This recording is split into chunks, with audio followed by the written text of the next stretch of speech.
ఇది కాక ఏందెందో మాట్లాడతారు. ఏం మాట్లాడతారంటే వివేక, తిరుపతి లడ్డు. నాకు ఒక డౌట్ ఉంది, తెలుగుదేశం వాళ్ళని చూస్తుంటే ఒక డౌట్ ఉంది.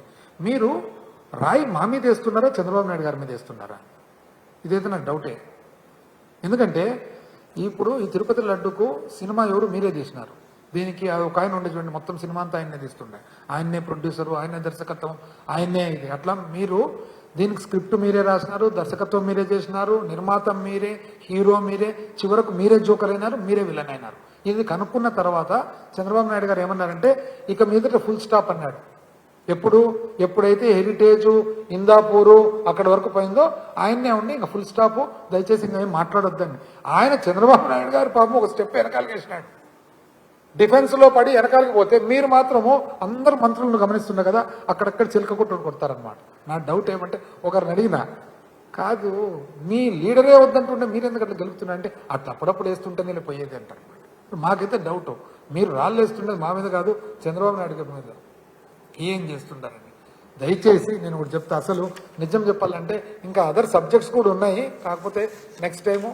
కాకపోతే ఒకటి దయచేసి ఆర్థిక శాఖ మంత్రి గారు, మీరు ఏదైనా కానీ రెటారిక్ వద్దండి, రెటారిక్ వద్దు. ఎందుకంటే ఇంతకుముందు కూడా చెప్పినా, ఇప్పుడు కూడా చెప్పినా, కేంద్రంలో కానీ రాష్ట్రాల్లో కానీ ఆర్థిక శాఖ అనేది ఒక ప్రత్యేకమైన పోస్ట్.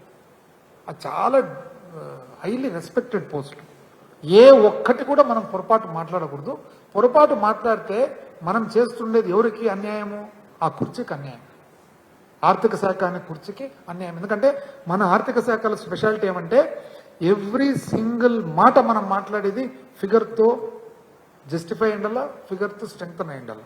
అది కాకుండా మీరు ఎట్లా మాట్లాడి జగన్మోహన్ రెడ్డి గారు మాట్లాడినప్పుడంతా మీరు ఏదో ఆయనకు ఎదురు అరుస్తూనే మాకు మార్కులు పడతాయి అనేటట్లు ఎవ్వరు మార్కులు లేరు.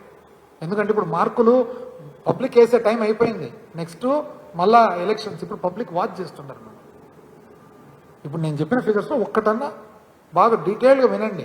ఒకటి ఏదైనా తప్పు ఉంటే చెప్పండి, నేను సమాధానం చెప్తాను. అంతేగాని దయచేసి ఏదో మాకు చదువు రాదు, మీకే చదువచ్చు, మేమేదో ఇంకా జంగుల్లో ఉన్నాము, మేము అడవుల్లో ఉన్నాము, మేము ఇంకా చెట్టు నుంచి చెట్టు ఏదో ఎగురుకుంటూ అట్టిపండ్లు తినుకుంటూ బ్రతుకుతున్నాము, మీరు మాత్రం బెంచ్ కార్లలో తిరుగుతున్నారని అనుకోవద్దండి. పబ్లిక్ అన్నీ వాచ్ చేస్తున్నారు కాబట్టి దయచేసి వద్దండి. సిస్టమ్ అంటే సిస్టమ్ ప్రకారం చెప్పండి. మాట్లాడితే కక్ష ఎవరికి ఉంటుందండి? కక్ష మాకెందుకు ఉంటుంది? కూటమి మీకుండేది కొట్లాట పబ్లిక్తో, మాకేముంది? మేము పబ్లిక్ను రిప్రజెంట్ చేస్తున్నాం. ప్రతిపక్షంగా మా బాధ్యత, పబ్లిక్ను రిప్రజెంట్ చేయడం మా బాధ్యత, ప్రజల తరఫున మాట్లాడటం మా బాధ్యత. ఇప్పుడు మేము అడుగుతున్న ప్రతి ప్రశ్న మీరు చెప్పినారా లేదా? ఒకసారి కాదు, 100 మీటింగ్లలో చెప్పినారా లేదా? ప్రజలు మీరు ఓటు పొందినది వాళ్ళ ద్వారానే కదా. ఏం అడిగినారు జగన్మోహన్ రెడ్డి గారు? ఆయన అడిగినది, అయ్యా స్వామి నువ్వు చెప్పినది ఎప్పుడు చేస్తూ 3 బడ్జెట్లు అయిపోయినాయి కదా, ఇంకేం టైం దగ్గరకు వచ్చింది కదా అంటున్నాడు. తప్పేముందండి దాంట్లో? దయచేసి వద్దండి, పద్ధతి మార్చుకోండి.